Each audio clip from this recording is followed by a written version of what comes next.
Okay, welcome to the Chapter 8 Homework 2 review. This was on topics mainly related to kinetic molecular theory of gases and deviations from the ideal gas law, so some of the latter stuff in Chapter 8. Happy to see that the results were pretty good this week. We averaged 9.77 out of 12, which is a little bit higher than last year even, so we're certainly moving in the right direction. That said, there are a few problems that I got requests about, or a few others that I identified that we had some trouble with, so I'm going to go through those today, and you're welcome to contact me with other questions that you have related to this homework assignment.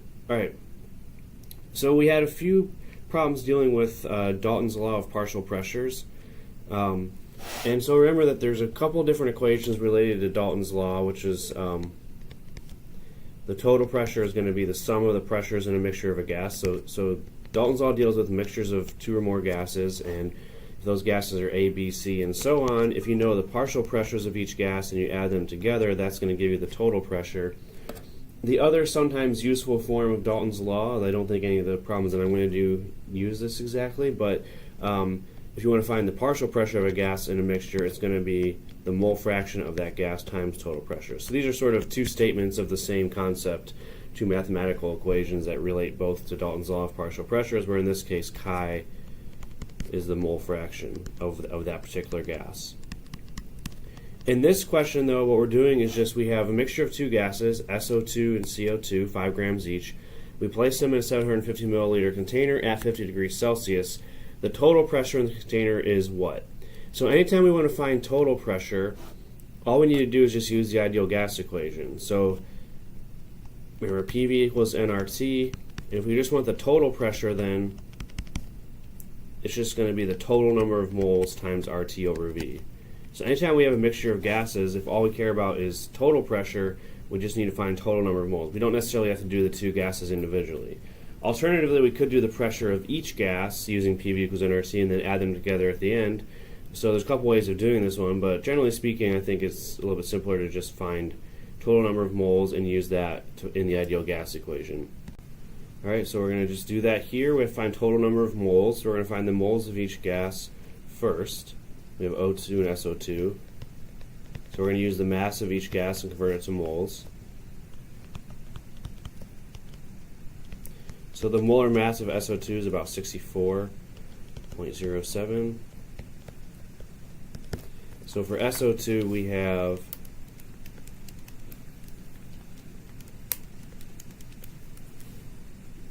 0.0780 moles. And for O2 we have 5 grams also. We're going to convert it to using its molar mass.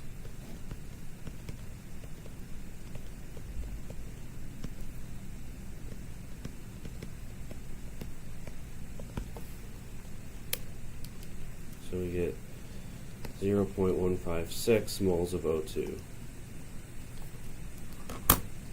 And then finally, the total number of moles then is just going to be the sum of those two. Alright, and really the key reason why this works is because for ideal gases, the identity of the gas doesn't matter, and they behave as if they're all individuals anyway when they're mixed together. So we get the total number of moles is 0.234, and it doesn't matter if we have this many moles of one gas, this many moles of two gases mixed together, whatever the two gases are, we just need the total number of moles. We plug that back into here, and so it's going to be 0.234 moles.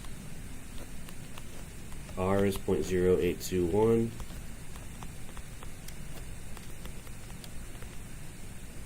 And then the temperature in this case we need to put in Kelvin, so 50 degrees Celsius is 323 Kelvin, I believe. Did I do that right? We have to add 273 to that, so 323 Kelvin. And then the volume in this is 750 milliliters. Because we're using R, which is in liters atmospheres per kmol, we have to convert our volume to liters, so it's going to be 0.750 liters. And so then the number that we get down here, where I have room to write it, let's see, 1, 2, 3, 4. So I got 8.27 atmospheres. Okay. So we have 8.27 atmospheres as our pressure when we have this many moles of gas. And again, even though it's a mixture, we just need to find total number of moles. We don't treat it any differently than we would for an individual gas. Alright, so that's the first one that dealt with Dalton's law. The next couple deal with one sort of application of Dalton's law, which is collecting a gas over water. Let me do this one first. Actually, I'm going to go in the opposite order because I think this one's more straightforward. Alright, so we have a situation here where we're collecting a sample of hydrogen gas over water. We give you the temperature and the total pressure. The volume of the container is 6.5 liters. We want to find the mass of H2 collected. And here we're giving the vapor pressure of water, which is 44.6 torr. So in these types of questions, we're usually collecting hydrogen over water, although it could be another gas as well. What we're always going to be typically looking for in most cases is the moles. So we want to find the moles of hydrogen, which is just going to be the pressure of hydrogen times volume over RT. So we're basically rearranging the ideal gas equation, and this time focusing on the gas hydrogen to find number of moles. Then once we have moles of hydrogen, if we're asked to convert to grams, which we are here, we can do that very easily. So we need to find the pressure of hydrogen, and in these types of problems we have to remember that the total pressure that we're measuring, or the total, which is really the atmospheric pressure that we're collecting at, the total pressure is going to be the pressure of hydrogen that we're collecting plus the water vapor pressure. Okay, because we're collecting the hydrogen over water, so above any sort of aqueous solution or any sort of sample of water, you're going to have vapor pressure, and so the total pressure is the sum of those two. So that means the pressure for hydrogen is just going to be the total pressure minus the water vapor pressure, and typically both of these are going to be given to us. So in this problem we have the numbers. So the pressure for hydrogen is going to be, the total pressure is 855 millimeters.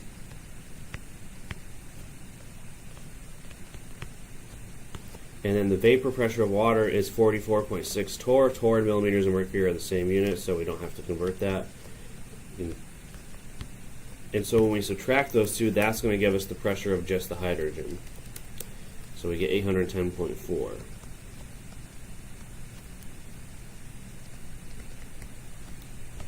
Alright, and then we're going to have, now we have the partial pressure of hydrogen. We can put it back into the ideal gas equation to find moles of hydrogen. However, our pressure does need to be in atmospheres to use, especially the standard value of R that we normally use. So the pressure of hydrogen in atmospheres is going to be that 810.4 millimeters of mercury. And then remember that 1 atmosphere is 760 millimeters of mercury, or 760 torr. As I said, those two units are basically the same, just named differently. And so what we get is 1.066 atmospheres. I'll keep one extra significant figure for now. Alright, so we're going to put that back into here. We have 1.066 atmospheres. The volume is 6.5 liters. R is the universal gas constant, 0.0821. And then the temperature is 36 Celsius, which we have to convert to Kelvin by adding 273, and that's going to be 309 Kelvin.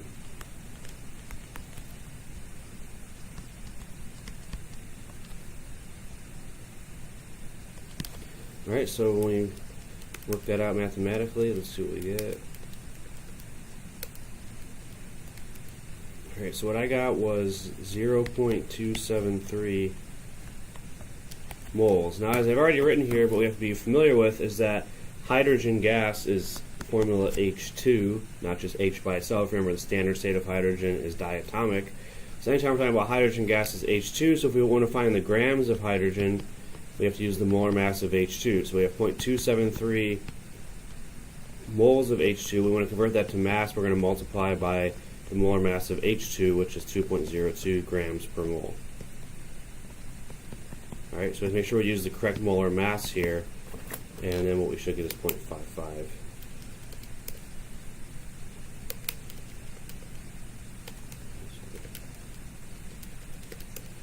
0.55 grams. I think that's how it was reported. This might have been a multiple choice question, but anyway, that's the answer we would get, 0.55 grams of H2. Alright, so typical type of problem where we're collecting a gas over water, you find the moles using the ideal gas equation, and then from there we can convert to mass if we want. Now we have another question on this topic, and this one's a little bit more confusing, a little bit harder to visualize. So we're collecting a sample of hydrogen gas by water displacement, so same situation. We have a temperature of 23 Celsius and an atmospheric pressure of 735 millimeters. Volume is 568 milliliters. So that's the information we have for the first part. After the water vapor is removed, what volume would the hydrogen occupy at the same conditions of temperature and pressure? All right. So basically what we're saying here is that we initially collect a mixture of hydrogen and water vapor. So remember that we're collecting this over water. So initially we have H2 and water vapor present. As we said in the last one, that means our pressure initially is going to be the sum of the two.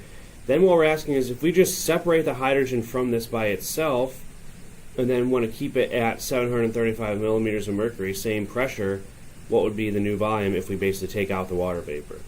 So there's a couple of different ways to set this up. We can treat it as sort of a Boyle's law problem, P1V1 equals P2V2. Or the other way we could do it is calculate moles of hydrogen first and then put it back in with the new pressure and see what the new volume is. So I don't have a preference for how we do this. It works either way. Let me do it the second way first, because I think that might make a little bit more sense, at least in the context of these types of questions where we're usually going to find moles anyway. So we're going to do the same thing that we did in the last problem initially, which is find moles of hydrogen. Okay? So our total pressure, as we said, is going to be the pressure of hydrogen plus the water vapor pressure. That's what we're initially collecting, it is over water. So our hydrogen pressure then is going to be the total pressure minus the pressure of the water vapor. So same operation as last time. 735 millimeters is the total pressure. Vapor pressure at this temperature is 21. It's a different number because it's temperature dependent, but that's going to be given to us in these problems. Alright, so we get 714 millimeters of mercury is the pressure of hydrogen, and then we can divide that by 760 to get pressure of hydrogen in atmospheres, which we need for ideal gas equation. So this is one way to do it, maybe the slightly longer way, but it follows more closely with what we did in the last problem, so I'll do it this way for now. So we're going to convert this to atmospheres by dividing by 760.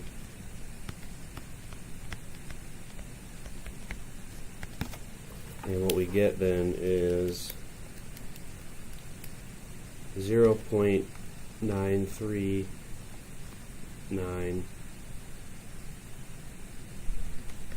atmospheres, and then the moles of hydrogen are going to be pressure of hydrogen times volume over RT. So we use ideal gas equation now to find moles of hydrogen, which is 0.939 atmospheres. The volume is 568 milliliters, or 0.568 liters. We have to use liters for the volume in this equation. We're using R, which is 0.0821 liter atmospheres for K mole. So remember, anytime we're doing a calculation that involves the universal gas constant R, volume has to be in liters, pressure has to be in atmospheres, and then the temperature always has to be in Kelvin. So 23 Celsius is 296 Kelvin.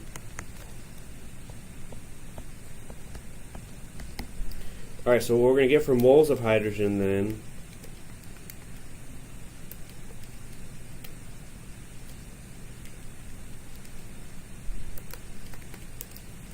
is 0.02195. Again, I'll keep an extra decimal just to make sure we don't round unnecessarily. So that's moles of hydrogen. And then what we're going to say is, in our final conditions, we have the same amount of hydrogen, but the pressure now is back to the original pressure, which is 735. So basically we're taking out the partial pressure of hydrogen, and we're changing the pressure now to be 735 millimeters. It's pure hydrogen now, though, so we just have that pressure total, which is, if we divide by 760, is going to be now 0.967 atmospheres. So then what we're going to do is, for our final volume, we're going to use PV equals nRT again, and RT divided by the new pressure. So we have the same number of moles,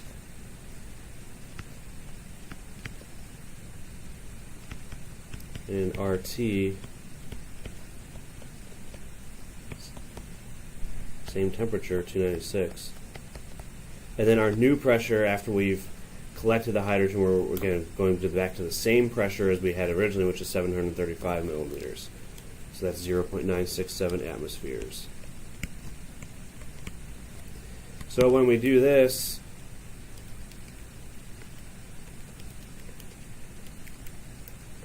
we should get a number that's slightly smaller, and we get 500. I got 552 milliliters, which is smaller.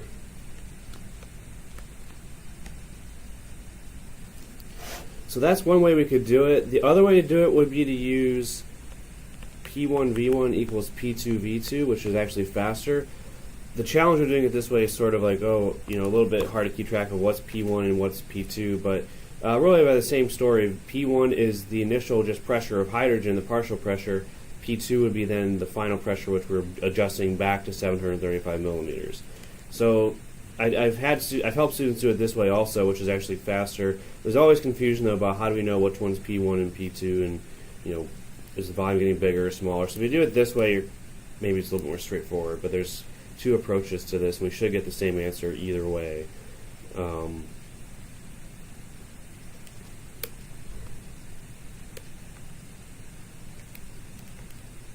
we would get the same answer either way, so it doesn't really matter how you do it, but you have to just keep straight which one is which for P1 and P2. All right, so that's those two problems that deal with collecting gases over water. Then this one is very similar, but again, it takes it a little bit step further. So we have a sample of damp air in a 1 liter container exerts a total pressure of 741 torr at 20 Celsius, but when it's cooled to minus 10 Celsius, the water vapor freezes to ice with negligible pressure, giving a pressure of 607.1 torr. How many molecules of water were present in the gas? So in this case, what we need to be able to do, we're not given the vapor pressure of water. If we know the vapor pressure of water, we can use PV equals nRT to find moles of water, and then Avogadro's number to find number of molecules. But in this case, we're not giving you directly what the vapor pressure of water is, so we have to find that out indirectly. So in both situations, so at 20 degrees Celsius, is that the initial temperature? Yes, 20 degrees Celsius is the initial temperature. It's damp air, so we're going to have the total pressure, which is 741, is going to be equal to the pressure of the air, which is going to be nitrogen, oxygen, and other gases in the air, plus the vapor pressure of water. So at 20 degrees Celsius, we have this situation. At minus 10 degrees Celsius, the total pressure is just the pressure of the air. Because as we're saying, at minus 10 Celsius, the water freezes, so you just have ice, and that doesn't exert any significant pressure at that temperature, and so you just have air pressure. So what we need to do is, we know that at minus 10, the pressure of the air is 607.1 torr. We have total pressure given as well for at 20 degrees Celsius, so we need to find these two parameters here, the pressure of the air at 20 degrees Celsius and the pressure of water. So the first thing we're going to do is for the air pressure, we're going to use Charles's law. Okay, because at this pressure we know that, in these conditions we know that at minus 10 the pressure is 607. We have another temperature 20. We can find the pressure at that by using Charles's law. So remember that Charles's law, we start with PV equals nRT, and we're keeping number of moles constant, it's the same sample of air, and we're keeping the volume constant. It's still 1 liter of a container in both cases. So we're just going to use pressure and temperature and find the relationship between these two. So P1 over T1 equals P2 over T2. Again, we get that by moving the things that are not constant to the one side. So pressure over temperature is equal to nR over V. These are all constants, so we're going to set up a relationship involving pressure and temperature in this way. So if we call this P1, which is the pressure at 10 degrees Celsius, we call this P2. If we solve for P1, it's going to be P2 times T1 over T2. So our P2 is 607.1 torr. And then T1 over T2. So the initial temperature T1 is going to be 20 degrees Celsius, which is 293. And the other temperature considering is minus 10, which is 263. So those are the two temperatures, and what we get is that the initial air pressure at the higher temperature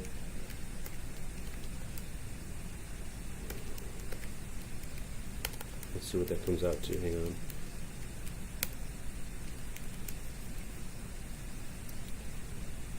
Oh, come on.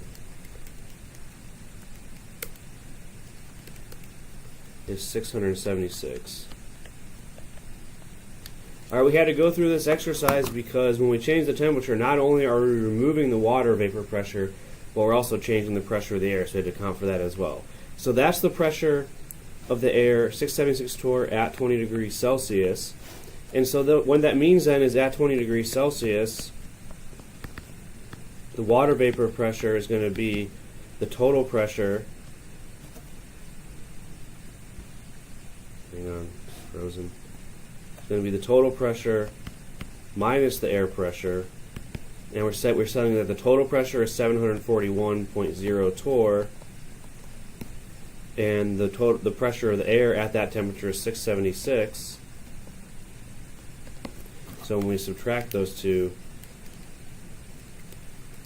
we get 65 torr. Now that's actually not a very physically realistic number. The water vapor pressure at 20 degrees Celsius is not that high, but we're just going to use the numbers that are given to us, even if they're not realistic. And so once we have 65 torr as our pressure of water, that's our vapor pressure for water. We can divide by 760 to get that in atmospheres, which is 0.0855 atmospheres. And then we can use now the ideal gas equation to find the moles of water. So the moles of water is going to be its pressure times volume over RT. So we have 0.0855 moles of water. The volume is 1 liter. So remember, the volume is the volume of the whole container, and all the gases will fill that entire volume. So we use the same volume for everything. And then RT, we have the same R that we've been using.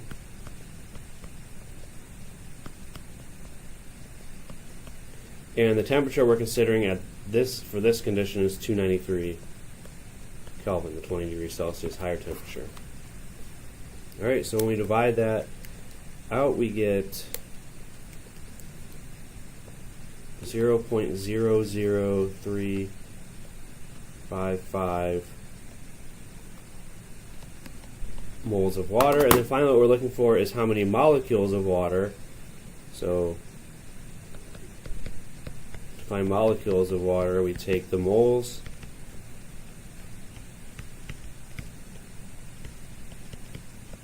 and we multiply by Avogadro's number.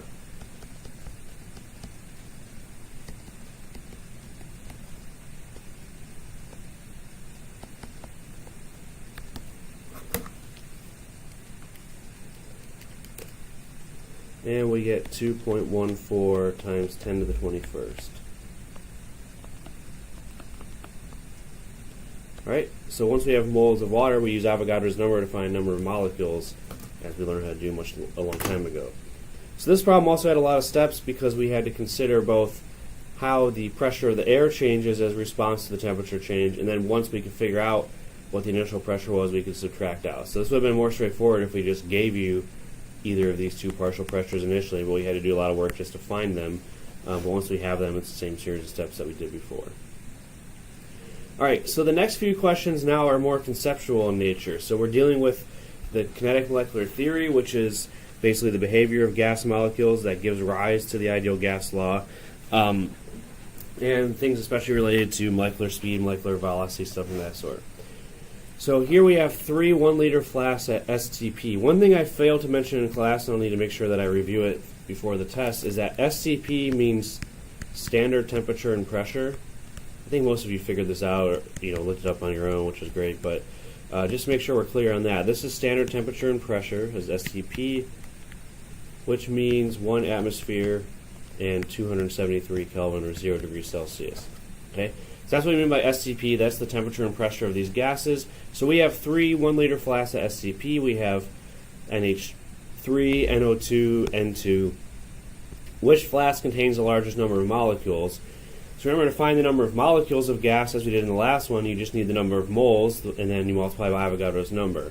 So the gas that has the greatest number of moles is going to be the one that has the greatest number of molecules.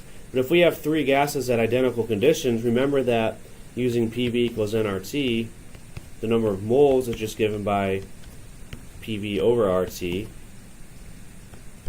And if we look at this problem, all three gases have the same pressure, which is 1 atmosphere, same volume, which is 1 liter, and same temperature, which is 273 Kelvin. So again, these two come from the fact that we're at STP, and we're also telling you that the volume is the same. So all of these terms are the same. P and V and T are all equal for the three. So that means all three are the same. So the number of moles for each gas would be the same when we calculate it. Multiply by Avogadro's number, we get the same number for all of them. So the correct answer for this one is D. So really for this one, this didn't even really deal with kinetic molecular theory. This was just the ideal gas equation, and recognizing that the ideal gas equation does not depend on the identity of the gas. So even though we have three different gases, if they have the same pressure, if they have the same volume, if they have the same temperature, that's going to give us the same number of moles of each gas, and then we're also going to then give the same number of molecules when we multiply by Avogadro's number. So we didn't even need to have to really do any math here because they're all end up being the same, so whatever we calculate would be identical for all of them. Alright, this one deals with, got a couple of letters here, answer choices. Equal volumes of propane and carbon monoxide at the same temperature and pressure. Alright, so again, PV equals nRT, so they have same volume, same temperature, same pressure, and what that means is that the only thing that's not specifically said to be constant is the number of moles, but if we solve for number of moles, it's going to be same for both. So here we don't even have numbers, but because again it's the same pressure, volume, and temperature, it's going to be the same number of moles.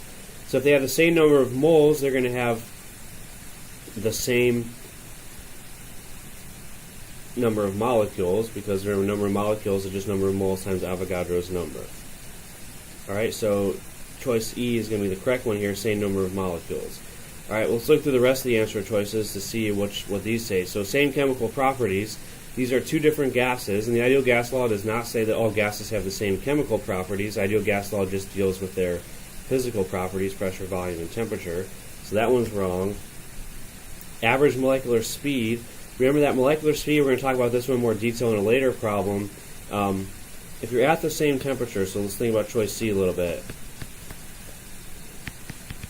We're going to have the same average kinetic energy, but kinetic energy, as we remember, is 1/2 mv squared, and so if the masses are different, they're not going to have the same average velocity. So in this case, C8H2, the molar mass is about 36 plus 8 is 44.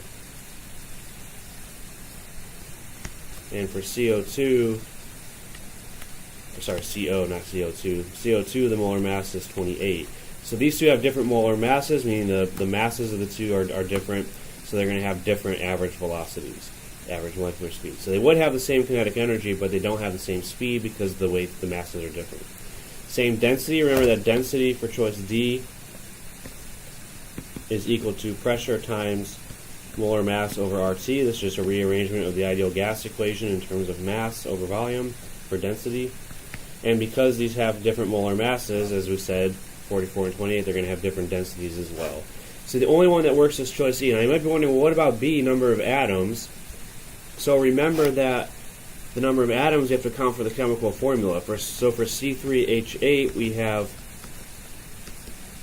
11 atoms per molecule, because that's 3 carbons and 8 hydrogens. For CO, we only have 2 atoms per molecule.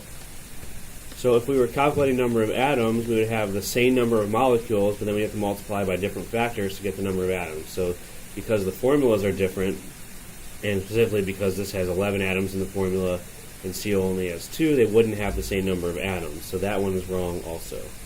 Alright, so the only one that works is choice E, number of molecules. Same number of moles, same number of molecules, as we saw using the ideal gas equation. Alright.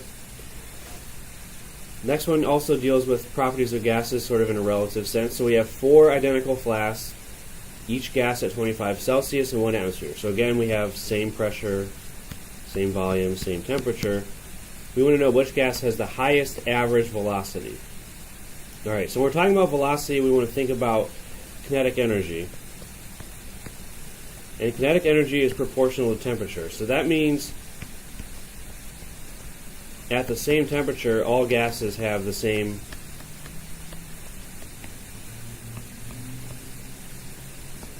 average kinetic energy. So all four of these gases, H2O2, NH3, SO2, would have the same average kinetic energy, but this is asking about average velocity.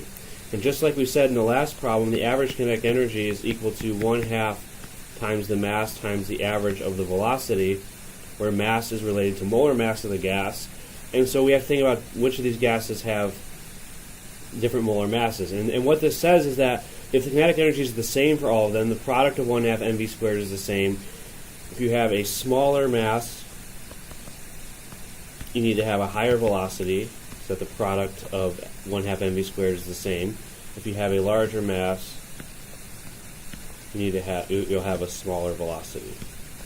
Alright, so basically mass and velocity are inversely related when the kinetic energy is constant for all of these. So the one we're looking for is the one with the highest average velocity is going to be the one that's the smallest mass or smallest molar mass. So we write out molar masses for all of these. Molar mass for hydrogen is 2, molar mass for oxygen is 32, molar mass for NH3 is 17, molar mass for SO2 is about 64. So the one that has the smallest molar mass is going to have the highest average velocity, and that's choice A. Alright, so they do all have the same kinetic energy, but they don't have the same average velocity because they have different masses. And that's the concept that was involved here. And then this one is, again, related to molecular speeds. Let's do this one next because it's very similar. So which gas molecules have with the greatest molecular speed at 25 degrees Celsius? And so again, it's the same concept. All at the same temperature, so they all have the same average kinetic energy, but this average kinetic energy is going to be 1/2 mv squared, so we want to look for the one with smallest m, which is going to give us the highest or fastest velocity. Alright, so if we're looking for the greatest average molecular speed, we just need to consider molar masses again. Molar mass for N2 is 28. Molar mass for CH4 is 16. The molar mass for krypton, which is an element, is 84. Molar mass for helium is 4. Molar mass for carbon dioxide is 44. So just like the last problem, the one that has the smallest mass is going to have the highest velocity when temperature is the same. This question here also deals with molecular speeds, dealing with temperature now. So here we have the volume and temperature of a sample of gas are increased at constant pressure. So volume is increasing, temperature is increasing, pressure is staying the same. We want to know, does the average molecular velocity increase or decrease? The average force of an individual collision increase or decrease? And the average number of collisions with the wall per second increase or decrease? Alright, so the first two are pretty straightforward. So if the temperature goes up, the average kinetic energy goes up, which means that the average velocity will also go up. So all of those are directly related to each other, not necessarily in a linear fashion, but remember that kinetic energy is 1/2 mv squared. We're talking about the same gas here, just one sample of gas. So if we increase the kinetic energy for that gas, we have to increase the average velocity. So the average velocity of this will increase. So we can get, so all of these have, this one is increasing. The average force of an individual collision. So force of a collision, this is talking about when one molecule collides with the wall of the containers, that's going to be proportional to the velocity. So the faster that the gas molecule is moving, the more forceful the collision is going to be with the wall. That should make a pretty intuitive sense. So that will also increase as we increase the temperature.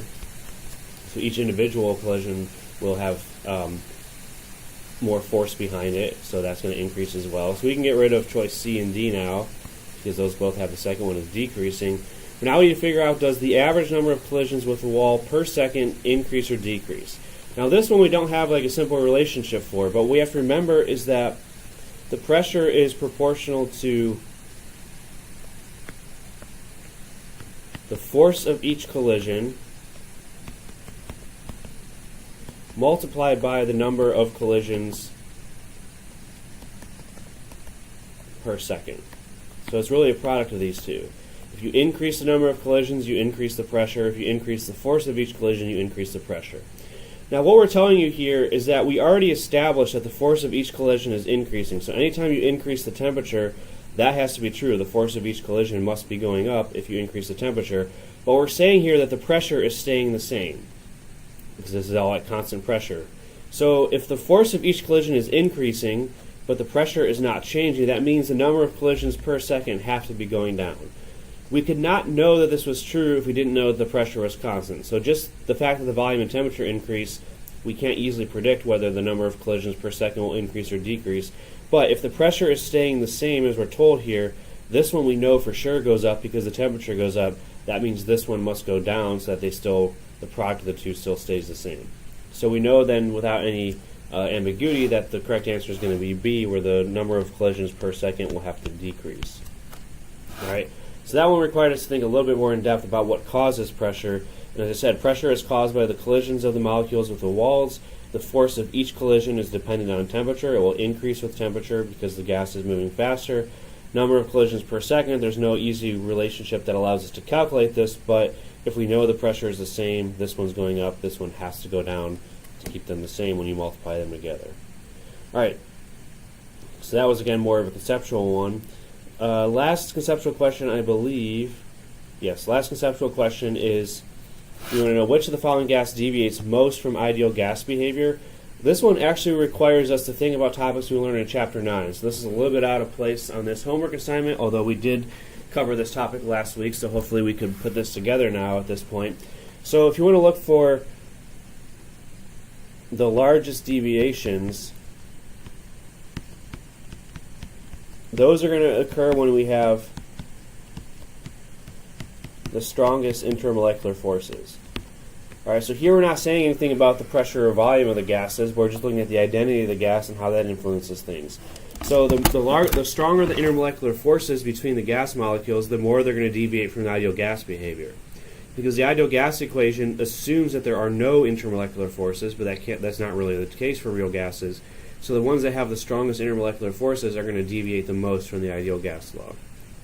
Alright, so if we look at these gases, we have to think about what types of intermolecular forces are present. So A is nitrogen, which is N2, B is oxygen, which is O2, C is methane. We need to know the formula for that is CH4. I don't think he'll be responsible for knowing that on the test, but we have to know it here. D is ammonia, which is NH3. We should know that one. And then E is hydrogen, H2. So four of these are diatomic, so clearly nonpolar. So the only type of intermolecular force is London dispersion forces. I'll read this LDF, London dispersion force. This is also nonpolar, so the only intermolecular force is going to be London dispersion force. CH4, not as obvious, but we said that all hydrocarbons are nonpolar. It's tetrahedral AX4, as we learned in Chapter 4. That's going to be nonpolar as well, so you only have London dispersion forces. H2, similar story, diatomic gas, nonpolar, so it's going to only have London dispersion forces. However, if we look at NH3, we see that NH3 has hydrogen bonded to nitrogen. We said that's a situation where you get hydrogen bonding. This is polar, and it also has hydrogen bonding as its strongest intermolecular force. Alright, so hydrogen bonding is the strongest of the three intermolecular forces between London dispersion, dipole-dipole hydrogen bonding. Hydrogen bonding is the strongest, and so that means NH3 ammonia should have the largest deviations from ideal gas behavior, so that's the one we would pick. So if we're comparing different gases to each other, the deviations from ideal gas behavior are going to occur most significantly when there are strong intermolecular forces present. Alright, the last two deal with also kinetic molecular theory, but now we're dealing with it more quantitatively in terms of rates of effusion and diffusion, which are related to the molecular velocity that we've already talked about. So here we're looking at the rate of effusion of neon compared to arsine, which is ASH3. So for neon, which is Ne, is just a monoatomic ideal gas, we're comparing that to the rate of arsine ASH3. And remember, we have this equation for a ratio of rates, which is given by the inverse of the square root of the molar masses. So if we have rate of neon over rate of arsine, that's going to be given by the molar mass of arsine over the molar mass of neon. Alright, so again, it's an inverse relationship between speed and molar mass, as we talked about earlier also. So we just need to plug the numbers in here. So the molar mass for arsine ASH3, arsenic from the periodic table, is 74.9. We have 3 hydrogens, and so it's about 77.93 grams per mole for arsine. And then neon, which is just Ne from the periodic table, that's going to be 20.18, I believe. So the molar mass of neon is 20.18. It's just a simple element, so we just read off the periodic table. And so when we take those two numbers, divide them, and take the square root, what we get is about 1.96. Alright, so that means that the effusion of neon is about 1.96 times faster than that of arsine. So it would be 1.96 is the correct answer here. I think this might have been a multiple choice question, but we would pick the answer that's closest to that, 1.96, or approximately 2 times faster for neon versus arsine. Alright, and then this last problem is the same type of situation. We're looking at rates of effusion. An unknown gas requires 2.37 times long to effuse under the same conditions as the same amount of nitrogen. What is the molar mass of Q? Now here, if we're talking about the time that it takes to effuse, remember that rate and time are inversely proportional. So rate is proportional to the distance or the amount that effuses over the time. So these are inversely related. So basically what this means is that the heavier gas is going to effuse at a slower rate, but it's going to have a longer time. So those two aren't directly related to each other. So if we're looking for the rate of, so here we're talking about, the time that it takes.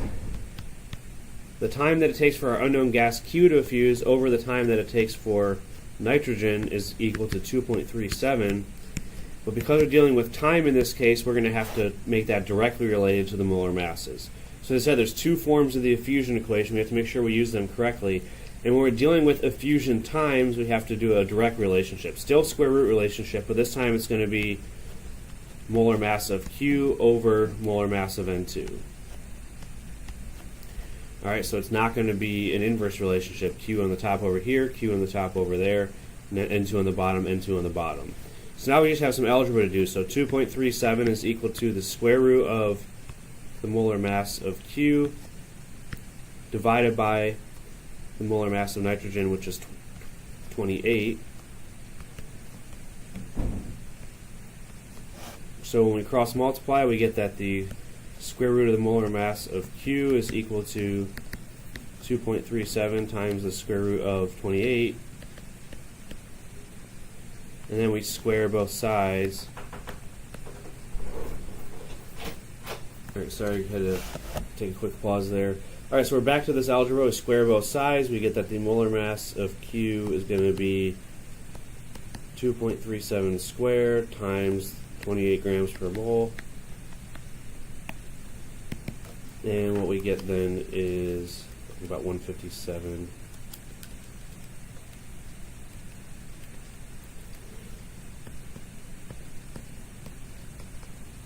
grams per mole.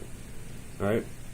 And we should think about this too conceptually before we make sure our answer is reasonable. So Q requires 2.37 times as long to effuse. So if it takes longer to effuse, that means it's moving slower, which means it must be heavier than nitrogen. So nitrogen has a molar mass of 28. So if we got a number that was smaller than 28, that must mean that we had one side of this equation flipped. But 157 is a reasonable answer. It's a larger molar mass corresponding to a longer time that it takes to effuse. Alright, I think that takes us to the end of what I wanted to go over this week. So a lot of different concepts here, all related mainly to kinetic molecular theory of gases, some ideal gas law behavior as well. And I encourage you again to come see me if there's any other questions you want to deal with on this part of the course. Alright, I'll see you in class later today, this afternoon.